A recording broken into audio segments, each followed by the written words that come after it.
Chrono Trigger is one of the most popular RPGs ever created. Many consider this game as one of the best RPGs of all time. It also led to the creation of a fantastic franchise that has been dormant for the past 20 years, with only more ports and more ports of the original game for many different systems. So today, in this video, we're gonna try to find out what the hell happened to Chrono Trigger.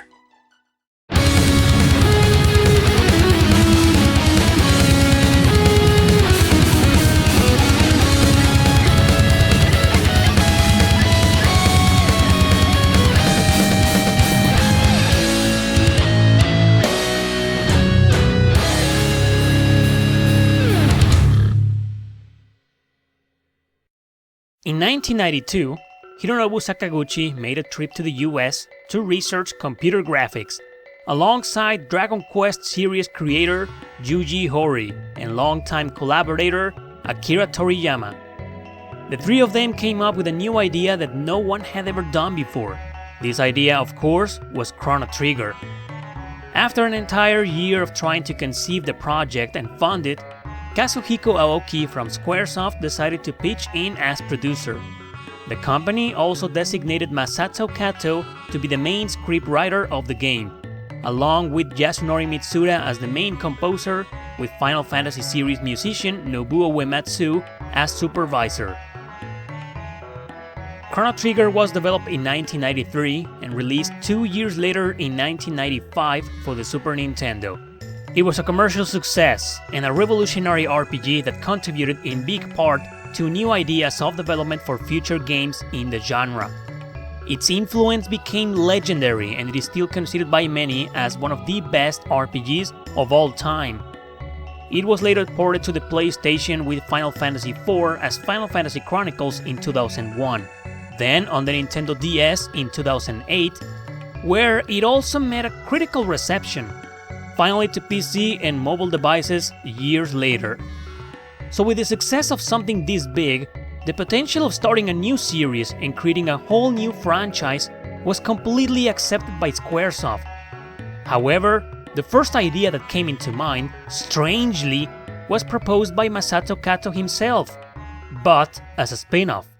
It was released 1 year later in 1996 as a text adventure for the Satellaview, an add-on for the Super Nintendo. It was called Radical Dreamers, never to be localized outside Japan, even though fans translated the game in 2003. It was then just a side story focusing on the adventures of three characters named Sergi, Kid, and Jill. However, the game's development was rushed and it was done in only 3 months, leaving an unsatisfied Masato Kato with the final product.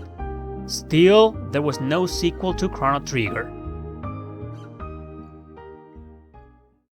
Many other ideas were then presented by different designers as a possible sequel.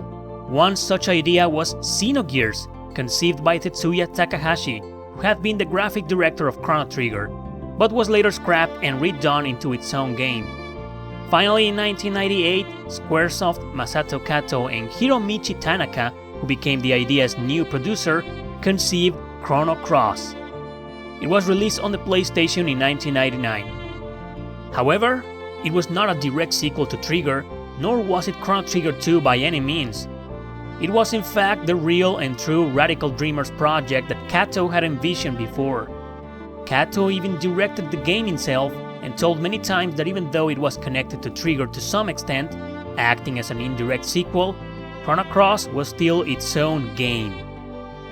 The idea, after all, was to make a new game in the series and not a direct sequel. Well, Cross was also a huge commercial success, although not as much as its predecessor. It became a beloved RPG with one of the greatest soundtracks of all time, and also my personal favorite video game ever. Alas, critics and players duly ignored that this was not Chrono Trigger 2, and therefore were slightly disappointed. In 2001, a new idea, although barely conceived, was called Chronobreak. This time, it was supposed to be the true sequel everyone wanted. Squaresoft did a trademark on this title but kept it unused for the time being. During that time, the company began plans for its fusion with Enix, to later become the nowadays popularly known Square Enix. Sadly, key figures of this amazing franchise were already gone from the company, as they never saw eye to eye with them. One such person was Masato Kato, alongside the creator of the series, Hironobu Sakaguchi. Years later, Yuji Horii will even go as far as to say that he had no interest in coming back to the Chrono series. Eventually, it was acknowledged that without these people coming back together, a new title or a true direct sequel to Chrono Trigger would never be possible. The trademark for Chronobreak, even though it was never a solid idea, was lost a few years later. Takashi Tokita, the director of Chrono Trigger, stated in several interviews that the idea was still there, but without its original creators, there is just no way to make it happen. It's 2019, and absolutely nothing appears to even be remotely tangible. So what the hell happened? Many will put the blame on focusing the talent, effort, and ideas into games that original fans never wanted. Radical Dreamers wasn't even an RPG, and it never made it outside Japan. Chrono Cross was a masterpiece, yes, but it was not the game fans wanted in the first place.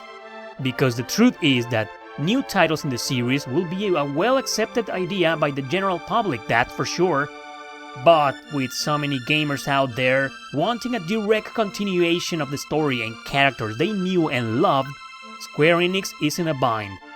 They know a true sequel will never be possible without the original masterminds of the franchise, and therefore, both a new game or a direct sequel are completely out of the question. And yes, they have been heavily criticized for this decision, considering the outrageously gigantic fanbase Chrono Trigger has, including the major sales it had on the Nintendo DS port. So in the end, the future is still uncertain, with years still passing by. We may not know if we'll ever see a true sequel or at least a new game in the series, but at least today we learned what the hell happened to Chrono Trigger.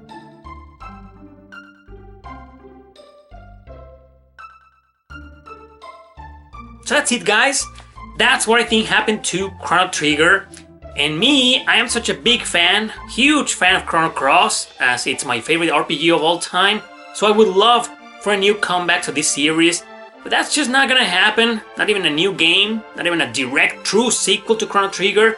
Nothing of the sorts, as long as Square Enix doesn't do anything to bring these amazing people back together again.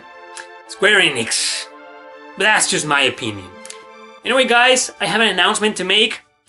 This is my final episode in this What the Hell Happened To series. I will be no longer making these videos anymore, and I just chose Chrono Trigger, or rather Chrono Cross, my favorite RPG of all time, as a closure to this fantastic What the Hell Happened To series of videos that I had been making for over 1 year. It's time to move on, to come up with new ideas, to work on better projects, and lay these series of videos to rest. So thank you very much to everybody who accompanied me in this journey. I hope I can come back to it one day, but for now, it's all over.